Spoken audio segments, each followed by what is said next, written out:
Hello friends, சுவையான சீலா மீன் அரைச்சி குழம்பு வைக்கலாமா? வாங்க வைக்கலாம். அதுக்கு பார்த்தீங்கன்னு சொன்னால் தனி மிளகாத்தூள் அங்கட உரைப்புக்கு தேவையான அளவு எடுத்திருக்கிறேன். எவ்வளவு மிளகாத்தூள் எடுத்திருக்கணும், அதில் அரைவாசி சரக்கு தூள் எடுத்திருக்கிறேன்.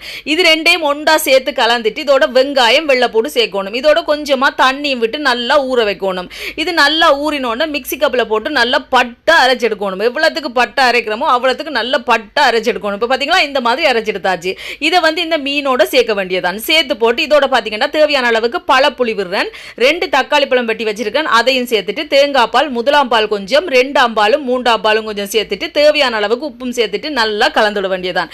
இந்த மாதிரி நல்லா கலக்கணும். நான் கரண்டியால கலக்கிறேன், நீங்க கையால வேணுமென்றாலும் கலக்கலாம். ஆனால் கையெல்லாம் எரியும், அதால நான் கரண்டியாலே கலந்துட்டேன். இப்போ தூக்கி அடுப்பில் வச்சோம்னா அது பாட்டுக்கு இருந்து கொதிச்சு வந்து கொண்டு இருக்கும். இப்போ மீன் குழம்பு சூப்பராக கொதிச்சு கொண்டு வரைக்கிற கட்டா கருவாடை 2-3 துண்டு கழுவி எடுத்து வச்சிருக்கேன். அதை இந்த கொதிக்கிற குழம்புல தூக்கி போட வேண்டியதான். செம்ம டேஸ்ட்டாக இருக்குன்னு தெரியுமா?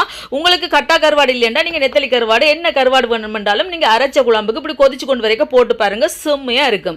இப்போ இங்கெல்லாம் தாளிச்சு போட போகிறேன். உங்களுக்கு விருப்பம் தாளிக்கலாம், விருப்பம் இல்லாட்டிக்கு தாளிக்கலாம் விடலாம். நான் இன்றைக்கு தாளிச்சு போட போகிறேன். சட்டியில் எண்ணெயை விட்டுட்டு சூடானோன்னு கொஞ்சம் கடுகு, செத்தல் மிளகாய், கருவேப்பிலை இதெல்லாத்தையும் போட்டு தாளிச்சோன்னு இந்த குழம்புல விட்டு இறக்கினோம்னா செம்மையான சீலா மீன் அரைச்ச குழம்பு ரெடி. கண்டிப்பாக செஞ்சு பாருங்கள், அதுக்கு பிறகு விட மாட்டீங்க. வீடியோ பிடிச்சிருந்தா மறக்காம சேனலை சப்ஸ்கிரைப் பண்ணுங்க.